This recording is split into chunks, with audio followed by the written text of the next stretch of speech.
think I was 14 at the time, and I've told this story plenty of times when people ask me, how did you end up in criminal defence law? Because no one is perfect.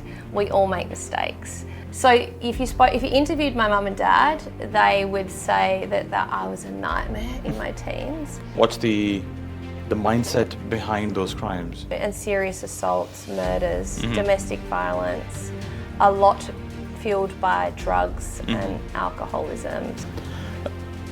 What do you think has happened in the last 10, 20 years in terms of trends, in terms of parenting or family or community or society behaviour? You know, and I remember as a kid, like, oh, I know what the right choice is, but I'm not going to do it. What our mum and dad told us. I mean, and these are all opinions, right? Like living through other people's opinions, which is a very difficult thing to overcome as an adult. How are you? Good. Pleasure to be here. Thanks, Dev. I'm very glad to having this conversation with you. Yeah. Could you take me through your background and how have you landed in doing health? How have I landed here? Landed here doing, not here as in landed doing the work in health. Oh, in health. Oh, yes, that's a long-winded story. Yes, please. I mean, right back from when I was a kid, I think we're always asked, what do you want to be when you grow up? And I think, you know, when I was choosing those electives, I was like, maybe I'll be a psychologist. But my first passion was always law. So I am a lawyer. That is my trade and my skill set. I can't pretend to know how to do anything else. So I'm a practicing lawyer who started off in general litigation, you know, watched all those shows on telly, wanted to be a high-flying corporate lawyer because that's what I thought you were supposed to do. Forgot about my true passion. And I think as you know, when you're young, you're impressionable, finished my law degree, got a job, which didn't come easy. I mean, my grades weren't that good. So I didn't scrape through, but I was by no means an honest student or, you know, I was like a B, C average, right? So always kind of flying by the seat of my pants, really, at uni. And then, completed my degree, started out at a kind of general law firm who had a variety of practice areas and practicing in like insurance litigation, insolvency, which I quite liked. It was always easy for me to have those conversations with people about money. And I think that's what makes, you know, helps in terms of managing my own business now as a law firm owner. But so I did that, become a little bit disenfranchised with the practice of it after about 3 to 4 years. Remember going to a function where I met Thomas Percy QC, who's a very highly regarded and respected criminal law barrister, and they were celebrating the Button and Beamish appeals. There were 2 men who were exonerated for 2 murders that the last man hung in WA, Eric Edgar Cook, had actually committed. So that really reignited something, like this fire in my belly. And I was reminded, it's really weird to think about this because you go on throughout your career and you're like, oh, you've got to keep ticking all the boxes and doing all the right things. I've done my law degree, I've been admitted, I'm now practicing as a lawyer. So you forget. And I just remember going, oh, wow, this is amazing. Like, I want to practice in criminal law. And I'm reminded of a time when I think I was 14 at the time, and I've told this story plenty of times when people ask me, how did you end up in criminal defence law? I watched, it was about a man who had been put to death. I wanted to work on death row at the age of 14. The movie called Dead Man Walking with Sean Penn. And he... you know, growing up raised as a Catholic, so forgiveness is really important, and I think it drives a lot of my energy when it comes to helping people and in terms of the field of work that I do. So he had committed some heinous crimes, but before he was put to death, he had sought forgiveness and he had for the first time felt remorse and taken responsibility for these crimes. And so there was a certain peace in that. And so I think for my own clients, it's like doing this work, it's like, okay, how can I, help people, even if they are innocent accused, what is it in their behaviour or in their own mindset that has drawn the attention of negative law enforcement authorities? And so in my practice as a criminal defence lawyer, it's always been approaching things holistically. So using external services to support the clients through the journey, because in my experience, the people that I meet have these kind of mental health frailties, and we all do, because no one is perfect. We all make mistakes. We wouldn't learn if we didn't make a mistake, right? We talk about growth mindset, and so that's the journey. So I was like, okay, I need to practice in criminal law because this is my journey. This is what I want to achieve. And so gradually over time, it was like, okay, I'll take on, whatever criminal law work I could find. I was like hungry for it.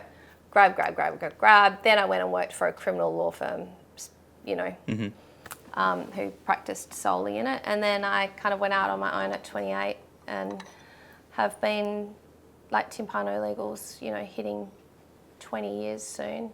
But just really, really passionate about helping people. Wow. Lovely. Could you, I think that's fairly, what's the mind of a 14-year-old girl saying, that's what I want to do, to work on death row? Yeah. What is she watching all the time? What she has been, exposed to? Yeah. So I have a little girl, but I'm just wondering from that point of view, how does a 14-year-old land into probably darker shows or darker movies? Darker and then... Yeah. And I don't know. Just tell me more on... I always also thought about,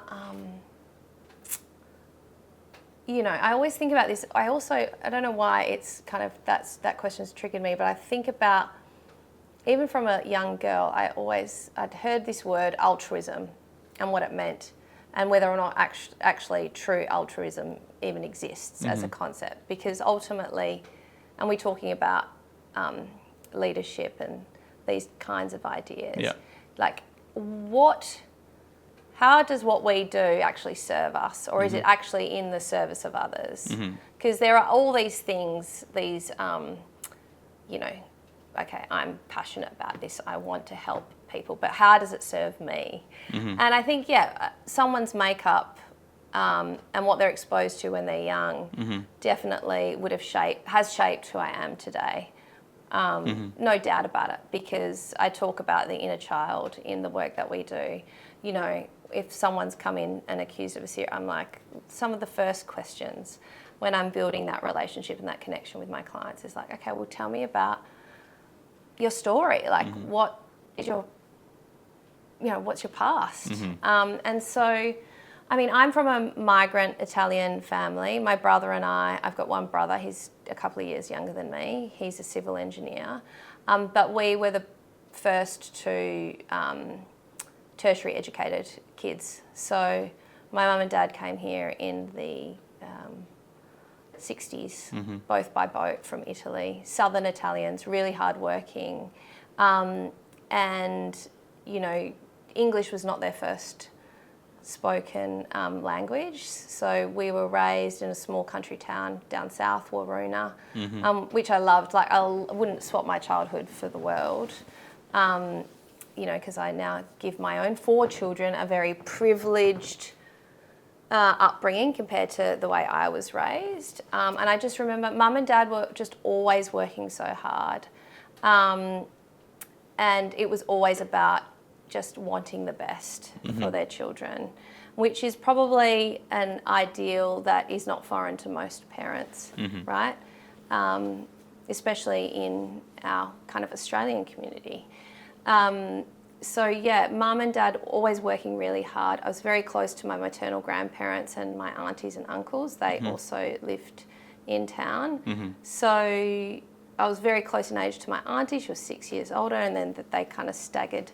And, I was always watching M-rated movies. I remember watching Alien when I was probably 10. Like, and mum and dad were probably like, were none the wiser because they could speak English by that stage. Yeah. But,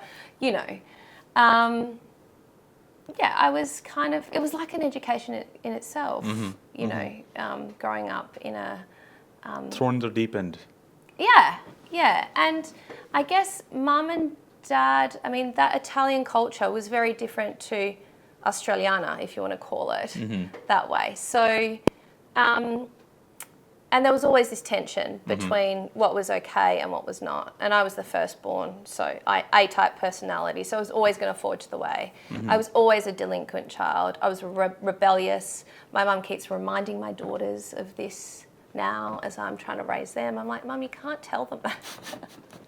That's not okay. You can't put discipline then. Please don't tell them that I was a rebel.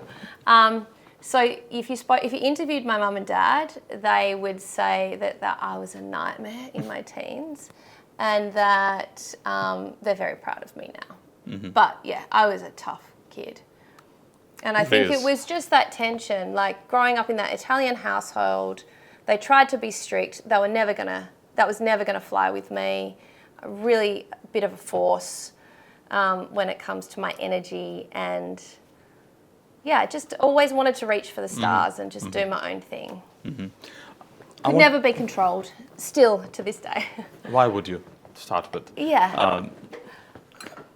I think I'm very keen to know what kind of criminal work you have done, as in if you can define them from a demographic point of view, what kind of demographics you have worked with, and if there are key stories you want to share, that'd be lovely. Look, I have. When people think about criminal defence law, we always think about access to justice, and most people assume that people who commit crimes are from low socioeconomic backgrounds. People who would attract, grants of legal aid. I didn't have that background. Obviously, I started off in a general practice, so private paying law firm.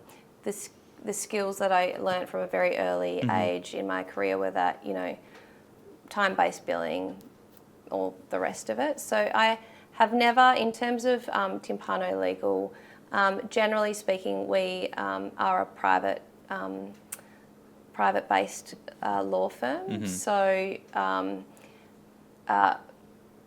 people who come to see us can afford to, or they struggle to afford to, but they find ways to support their children or their loved ones in terms of, for the provision of legal fees so that we can provide them with a legal service. So, look, we still attract... The socioeconomic can vary because if people are charged with serious crimes, they will do whatever it takes to retain, and get what they believe is their best legal team fighting for them, especially if it's a case of innocence that we're talking about. People get very curious and concerned about innocent people being convicted, obviously. Most people, for the large part, do kind of put their hands up for their crimes.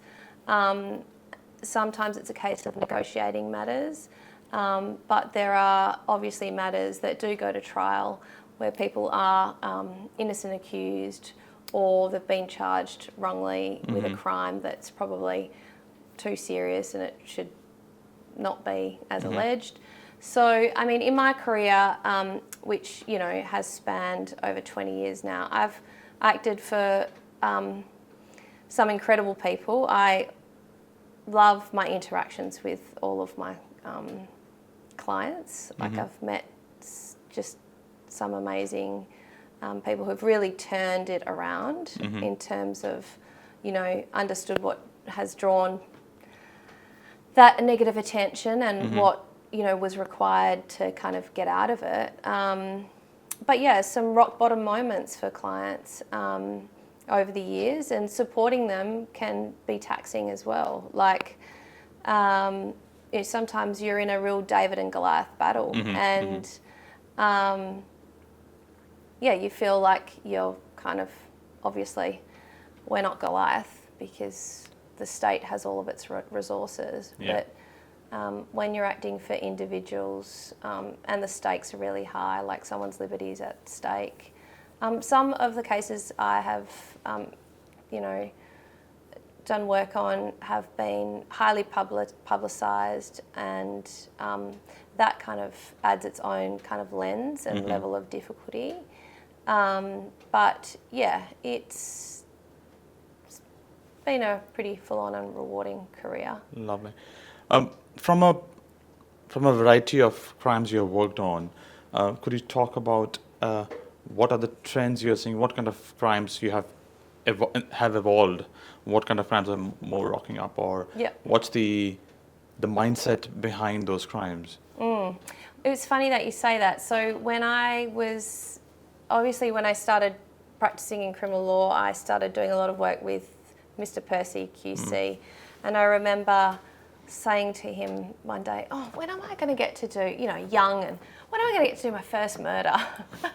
And he's like, "For as sure as the moon will rise and the sun will, set today, and before the year is out, Laura, you will be, you'll have a murder on your caseload." And I remember, like, back then, which is, near on 20 years ago, I just felt like in WA, we did not have as much crime as we do now. Obviously, like, population has increased, things have changed, and yes, I feel like there are many more crimes against, and serious assaults, murders, domestic violence, a lot fueled by drugs and alcoholism. So there's still, which is just a scourge on our community. I've said this before, drugs don't discriminate in our community, and they are the driver of the majority of the violent and horrific crimes that we see. And so, yeah, there are a lot of violent crimes that happen in our. I mean, I don't mean to alarm people, but domestic violence is greater as well. But in my view, I'm not a criminologist, so it's just I'm only talking from my experience. Yeah. I think it would be fair to say that drugs and alcoholism are a big driver of that, but also. My passion and my health business is like, okay, well, I know that drugs and alcohol are used as a mask or a coping mechanism. It's like, okay, what lies beneath that as well? And so that has been the driver behind Be Health and Life Wellness, and how can we unpack that for individuals, and how can we support them on that journey so that they understand why they're turning to these. Is it possible for you to share a case you have worked in which the evolution of the conversation is not the crime itself, but the leading up, what happened with that young man or a woman, or in that scenario, and the history and what has led to a crime? Like in terms of mental health issues or. Okay, yeah. I mean, I can't provide their names, but I can kind of share the stories. I mean, a serious drug kind of case, for example, where I've had someone that was going to be incarcerated for these crimes. The backstory to this young person was that issues around abandonment, often in terms of the kind of root causes, there are these underlying mental health frailties where people have a need to ingratiate themselves with people who give them this validation or attention. And that's at its basic raw self, Yeah. right? You know, good people Yeah. can become susceptible to these really kind of one-dimensional emotions that really direct, the kind of steered by their emotions, and that was the cause of, well, that was kind of underlying the choices if we got down to it with that person. These issues of abandonment and seeking the attention and validation of kind of some big bad boy drug dealers that were going to go, oh yeah, you could. I mean, and that's kind of their prey, right? And often, you know, these people who get in trouble with drug matters, their facade is that they're big bad drug dealers, but actually underneath they're pretty weak and soft. And so that's what I've seen in terms of that kind of story. I mean, that's not the same for all, but Trend. yeah, and these like young adults who fall foul of these kind of stories, Yeah. and you know, then become drug dealers themselves on a small scale, but middle level, they have their own story, and so making sure they understand that and are able to unpack that, I think, is really important so that they don't come back. Can you also talk a bit more on your observation on the broad family and domestic violence as a sector, as in, the services available, what kind of crime is more often being recorded or being talked about through the court system, a bit more on deep understanding of family and domestic violence space? Yeah. So, I mean, in terms of the domestic violence and the issues that we are seeing come through, again, alcohol, fuel, drug related. We are very lucky that we live in WA because we obviously have the resources up north which fuel the Australian economy, but I think it has put a lot of pressure on the family unit. So families being kind of separated as a result of the FIFO requirements. So, you know, we've got this fracture in families. There have been some, I mean, I've been involved in some very significant domestic violence matters. And similarly, there's always a story to unpack. You know, I think about, that was a story from over 10 years ago now. But I think, you know, living in a society where there's always this pressure to want more, have more, expect more, need more, feeling like you're failing, turning to drugs or alcohol to cope. Any cocktail like that is going to create a situation where you're likely to have a fall, right? And so I am in the business of meeting people when they've had that significant fall from grace. And like, they're people that you would never ever expect to see. It can be anyone. Like, I mean, we've seen it today. We've seen a very publicised case just recently about a medical practitioner who's had a very significant fall from grace. And the higher you are, the harder you fall, right? And so, you know, B is about trying to catch those people before they fall, because I've dealt with those people when they fall. And you know, for some people, unless we've got the coping mechanisms or the skills to be able to kind of navigate through life and make good life choices, then we get hit hard, right? And that's what I'm in the business of doing. I'm in when they hit the rock bottom moment and they're coming into my office. But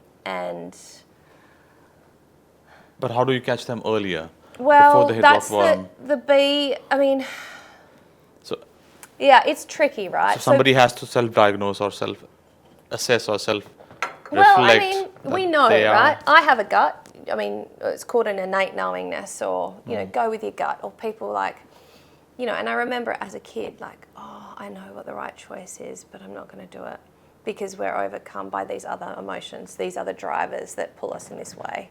But what's our spirit? What's our innate knowing telling us to do? All right, and people compromise that often, and they just bump off track. We get further and further and further and further away from who we are. Yeah. So B, there's also an education piece behind B, an advocacy of how we need to listen to the voices in our heads, to not put a lid on it, to go, okay, or do we need support in order to be able to walk this straight line, okay, right? Because I've made mistakes in my life. I've had coaching for since I was 30, when I had my rock bottom moment, right? I'm 44 now, so I couldn't do it alone. And I've fallen off my perch plenty of times, right?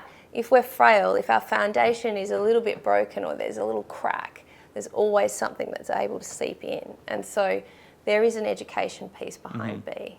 Or, you know, if we're always told that we're brilliant, we're magnificent, we're perfect, right? And we're always kind of trying to be perfect. Yeah.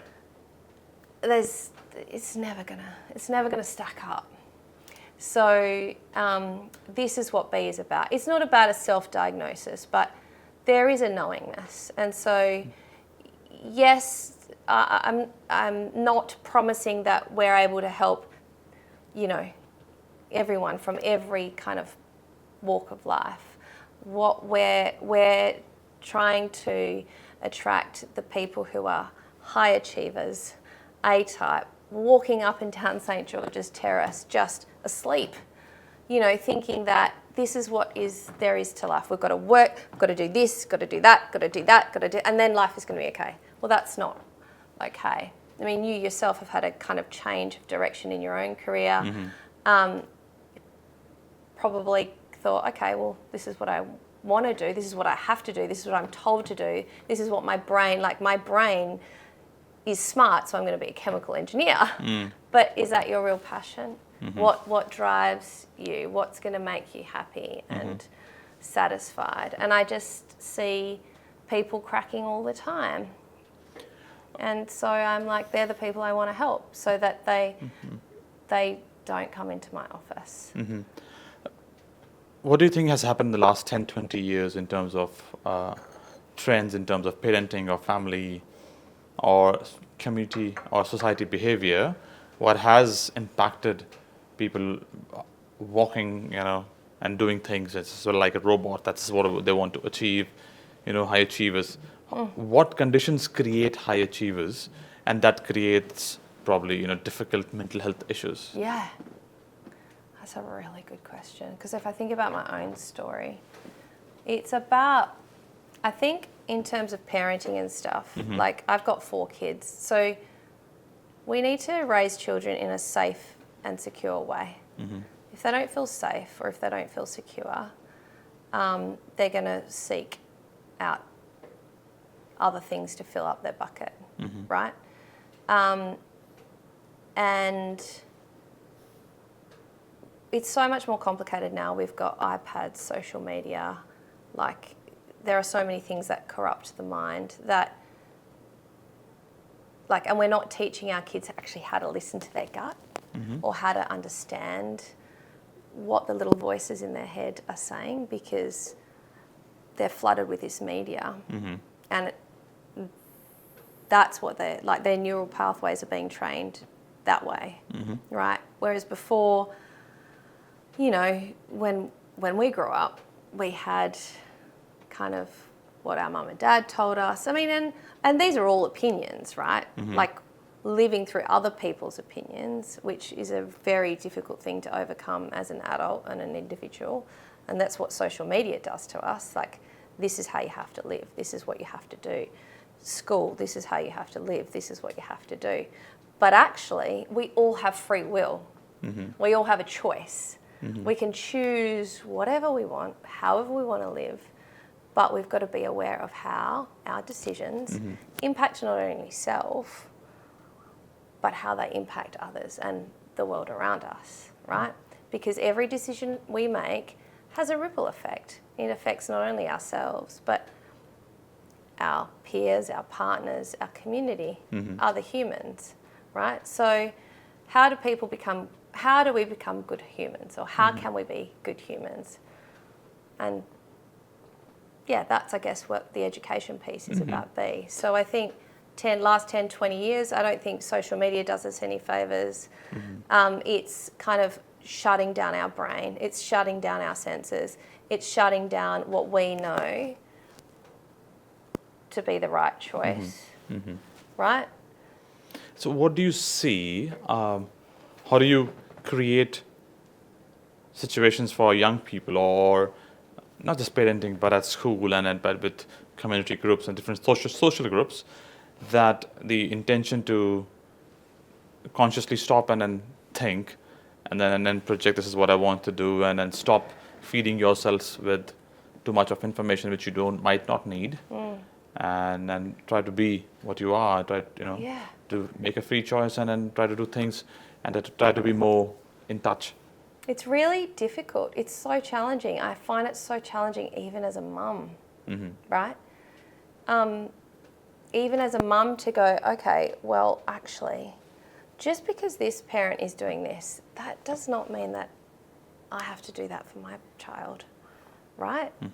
And so it is a constant challenge. The other thing I think is, I live by this kind of be, do, have, right?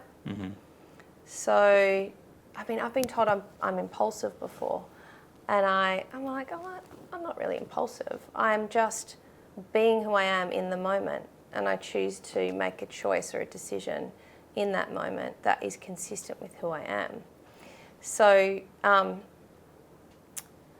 that beingness, how do we teach our kids that? I think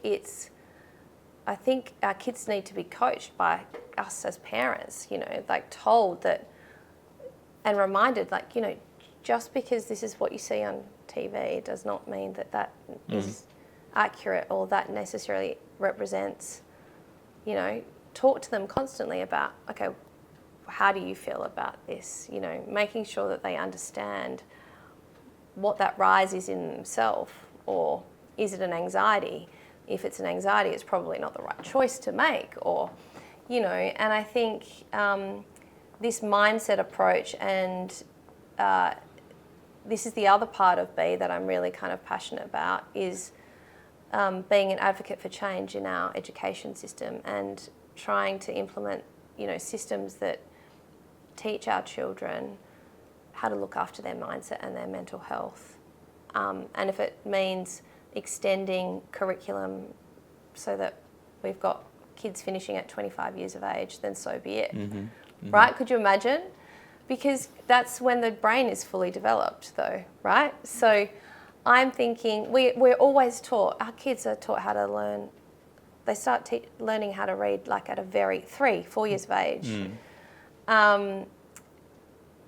And to add, subtract, multiply, divide. But yet we kind of dedicate small portions of their school curriculum to,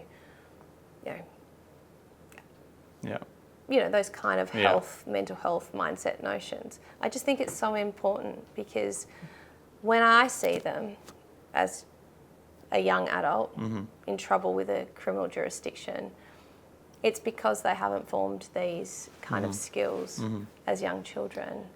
And so I think that that's really important. And I think you as a parent probably have way more exposure in what bad looks like. Yes. And I do. Not majority of the parents have the privilege in terms of the perspective, what bad looks like, and then I know what are the behaviors to counter that bad to do not happen in the future. And hence your kids would receive that info in some way or form or training. But for majority of the parents, they might not have that info what you have, one, and second, and then in many of the families are broken families. The kids are being parented into different formats, or one format is more heavier than the other format of parenting. So kids are confused again. They Yeah. have a challenge. They are growing up. What do they do? What's right and what's wrong? On if the definition of right and wrong changes from household to household, from mom's house to dad's house. Yeah. So that How creates does the unsafe and the insecurity, which Yeah. makes that child really vulnerable and susceptible, which is why it's really important for a kid. Like, as a parent, I'm here to guide my child. I don't own that life. I don't control that life or that soul. I need to look after it, obviously, until it's old enough to be able to look after that, themselves, right? And, we adore our kids, of course, but I think the other thing is, telling our children that it's okay to make a mistake, right? And it's really important to make a mistake, because this idea of perfectionism, it doesn't exist. It really doesn't. And I always kind of counsel myself against saying to my children, or putting lots of pressure on kids. Like, you do what makes you happy. You do what, if that's not going to make you happy, then, what's going to make you happy? But you've got to balance that against discipline, right? As well. Yeah. So there's always going to be a tension, and there's no right or wrong answer. But I think, I even though I have seen, like, the badness and the worst of it, and how kids can get in trouble and how traumatic it is for families and parents, I don't necessarily have all the answers, and I'm by all means not the model kind of parent, but I do think I understand the tension of, how difficult it is to make sure, to try and ensure that your child feels safe and secure. And broken homes, that's really tricky for kids. And so constantly having those conversations that they are loved, they're okay. Just because you make a mistake, it's not a problem. Listen to your voice, understand what that means. Is it a good choice? You knew that was not the right thing to do. Try, perhaps not make that choice again in the future. And I think that's the discipline part as well, because if we're always going to succumb to those, negative choices, then that's when we're going to kind of continually jump off track and become further away from who we are and lost, right? And you hear adults, the rock bottom moments where they feel completely lost, the black hole, can't see the light. And it's really quite challenging to support individuals through that, and see them at their very kind of frail moments, and to give them some hope that it's going to be okay, and create that pathway for them to try and pull them out of that black hole. Like, yes, you're in trouble, but it doesn't mean that this is the end of the line. 2 years' time, or 5 years' time, you'll look back on this and go, you were right, Laura. Like, lots of people have a colourful past and history. It's that's the beauty of life. It doesn't have to define us, right? The changes in demographic of, or the communal norms, more families are separated, more families are probably. Is there a linkage between the structure of a family, the way it operates, between more crime and less crime? Is there a causal relationship there?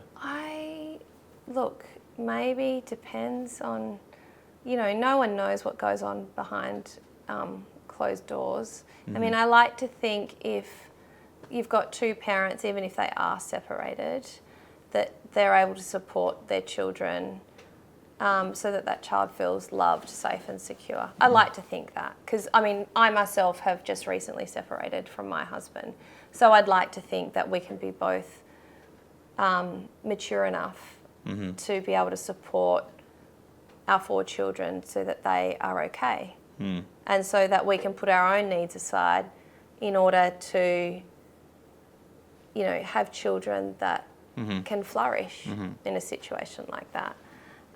But yes, I was just dealing with a client the other day, from a come from a very broken home. Father had been estranged, alienated from him for a very long time. He's only very young still, I think 16, and has been in trouble with the law constantly, probably for the last two years. And that's because it's just this reach out, this cry for help and attention, like stop, like I am a child, I want both my mum and dad. You know, vulnerable ages, 14, 15, 16, very vulnerable, susceptible to kind of seeking out negative attention, to go, hello, I'm just here. You know, so I think as parents we need to be guarded against kind of, you know, fighting or kind of having these bitter kind of matrimonial separations, and that's something I'm very protective against because of what I'm going through myself personally. Thank you for sharing that. Yeah. In Queensland, you know, they're talking about, you know, adult crime, adult time, and as we talked about younger people, how does that sit from psychologically if there was a gap from, you know, some kind of mental health intervention or, you know, psychology intervention or supporting this young person? How does that sit well from a justice system point of view? Adult crime, adult time. Also, even if they're a child and you commit an adult crime, I assume that by adult crime they made like a serious crime. You've got to do adult time in custody. I mean, that's just absurd. It's crazy. Like, we're dealing with children whose brains often have not formed. Their emotional intelligence is just not nearly there. We don't know their background or their story or the mitigating features. No, like, you're just hardening people. My philosophy is not lock them up and throw away the key. Like, you know, the brain, you know, we hear about this neuroplasticity. We can retrain our brain. We can, and you know, that has always been my belief. I mean, my own personal coach, she has said to me, sometimes I think you're naive to a fault, Laura, because no matter who I come across, I always look for the good. I will always look for the good. And I think that is really important when we're dealing with offenders, especially young offenders. You know, their brains are still very young. So in terms of the outcomes, we're not dealing with a 50, 60-year-old person who it's probably going to be a lot more challenging to rewire that brain. We're talking about young people who have maybe been on this planet for 12, 14 years. The challenges for that child are not insurmountable. So I've got to say that I find that disturbing, adult crime, adult time as a concept. If that's what they're thinking about introducing in Queensland, yeah, I'd move another jurisdiction. With your kids? Yeah, I just like, I find that, yeah, it's, you know, that like kids are there, yeah. The challenge. Could you also talk about the psychology of reoffending? Because normally one would assume, you know, you have done an offense, you do your time, you come out, you understand. That's why the time is for. The time is for to tell you that this is wrong, don't do it again. So yeah, this is my philosophy behind this is that back to neuroplasticity in the brain and repetitive negative behaviours. Okay, now you know, if you continually do the same thing over and over again and you continually get slapped on the wrist, you'd think you would learn a lesson. But there's something that's serving that continual repetitive, like it's you've been trained to continually do this. Okay, I continually reoffend in this way because it's serving something in me. I'm getting in trouble because it's serving a need. Okay, what is that need? And this is This is where mental health and mindset is not a Band-Aid approach. Like, we grow as humans every single day. We learn something new every single day. And so when it comes to mental health and supporting good life choices, it's a journey. It's a long journey. So B is about supporting individuals to make good choices, life choices every day. So if we have a repetitive negative behaviour that is continually getting us in trouble, like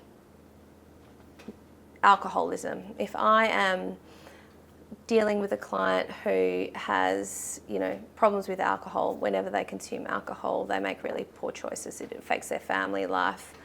How are we going to help that individual make better life choices, right? Because they're using it as a crutch. Same with drugs. The mental health journey is a health journey for life, and it doesn't need to be in terms of the form of psychiatry. I mean, obviously, there are people who have psychiatric illness. That's not what B is about. We're talking about the psychology of the mind. So B, health and life wellness, is supporting mind, body, soul, in the sense that we know that people every day make repetitive choices that sometimes are inconsistent with what they need as a person. And so we are here to help them make those better life choices. That's what B is about. And we know that those high achievers, everyone makes poor life choices that don't lead to outcomes that generate happiness, right? I mean, how many times a day do you speak to a friend or someone that knows someone that's going through a tough time, okay? And this all comes down to the kind of what we're responsible for, back to the free will choice. We're responsible for everything that happens in our life, everything that we attract. It's because of what we choose, okay? So if people are experiencing negative conditions in their life, i.e. they're not happy, they're miserable, they're anxious, they're stressed, overworked, depressed, low mood, then it's about what choices you're making. And so B is here to support those individuals and try and create a pathway so that they can, in all aspects of their life, feel safe, secure, happy, connected to self, family, loved ones, others, community, because we all have this ability to be expansive, to impact our community. And so it's about kind of extracting the most authentic and best self out of individuals. As you say, people mask using, alcohol, drug, or a few other things. And there are people who are good at masking things. And people who are working in the corporates, what are the few things, for example, there's a habit one is doing, which is regular and negative, and then people are aware of it, that it is negative. They're very much conscious of it. So what do you think are the, easier tools one can access or one could try doing on a regular basis so that, one could work on that negative? Yeah, in terms of those high achieving corporate. Yeah, so look, it's really, I think most people operate in this sphere of some societal norms, and it requires a lot of courage to break those norms as an individual and kind of structure a situation where they're not kind of buying into the rat race. I have to stay at work until 11 o'clock because if I don't, I'm not going to get my bonus and I need to... But what's driving that attitude, right? So it's not... Your question to me is what skills can they access? It's not really a skill because there's something that is driving that need to stay back late at night, work till 12, 1 o'clock at the expense of your relationships. There is a need that's being fulfilled by doing that, and that's a need for attention, validation, to be seen to be the best, to create value in self. So we have lots of people who have low self-esteem, who get a lot of validation from the work that they do, from the achievements that they kind of can add to their bucket.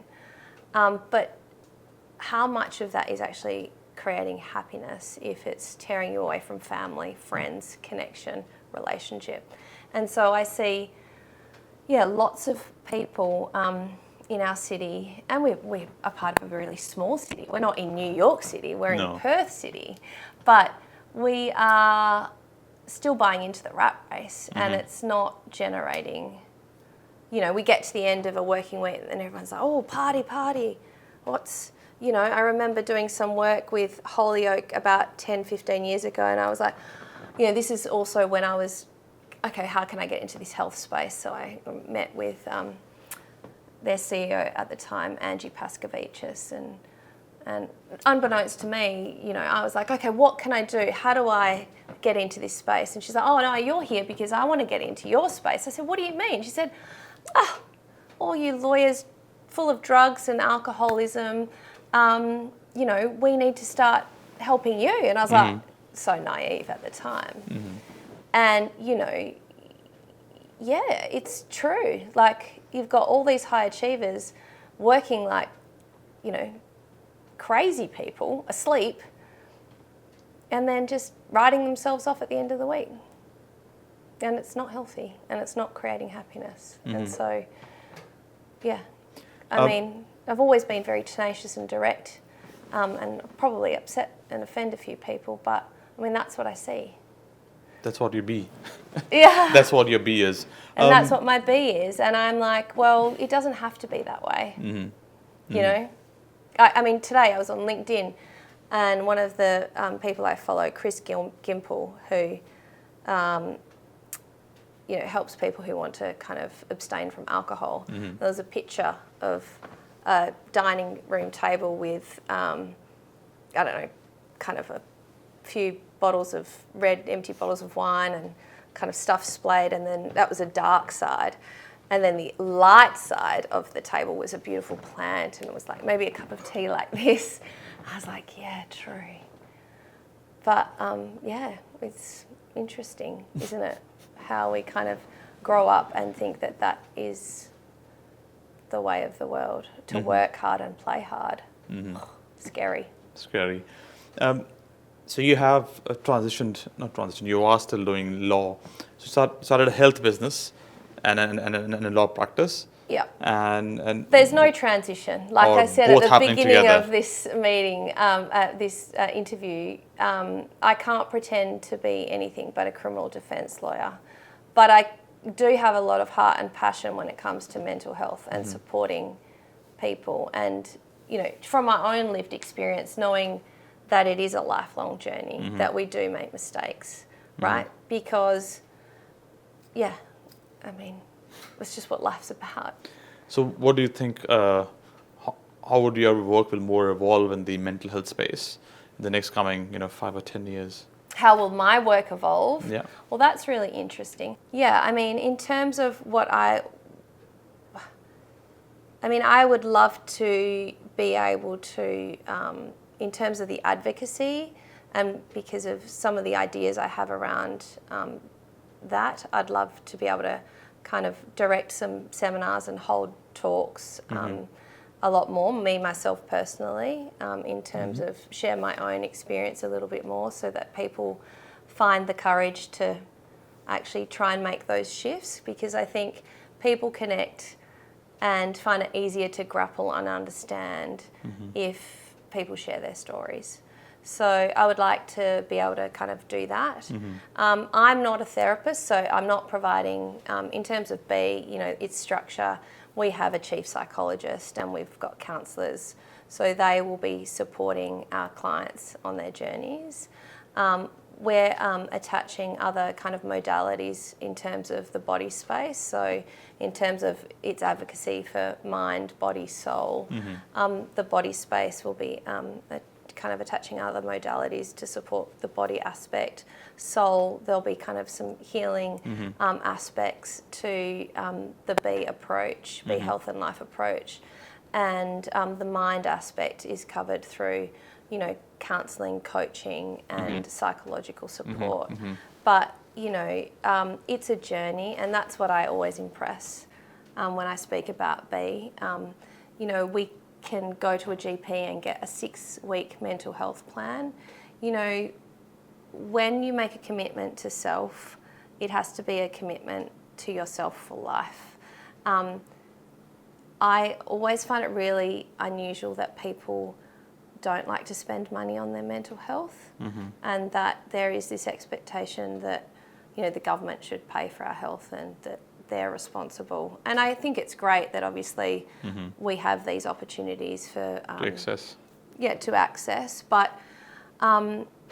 you know, if we're talking about success and happiness in life, then look after your mind, and then the gateway and your freedom, and in terms of opportunities and what that opens up for you in your world is so much greater. So I always talk to my clients. I'm like, you know, continue on this journey that we've created for you. Like, continue to get this support, because it's like anything. It's a discipline. To look after your mind, you have to be disciplined. And yeah, and I think that's probably my biggest kind of, I guess, you know, point of advocacy in terms of mental health and what my view is about it all. Lovely. But yeah, I'm not. There's no transition. I'm still kind of putting my, you know, on the tools in terms of the criminal defence law space, and yeah, the B health and life wellness space is about, yeah, an aspect of my life that I'm really passionate about, because I think that if people do have a repetitive approach to mindset and health, they will see change. Thank you. Yeah. Thank you for your time today, and Pleasure. And wishes on the B. Yeah, no, thanks. It's been lovely to chat. Thank you.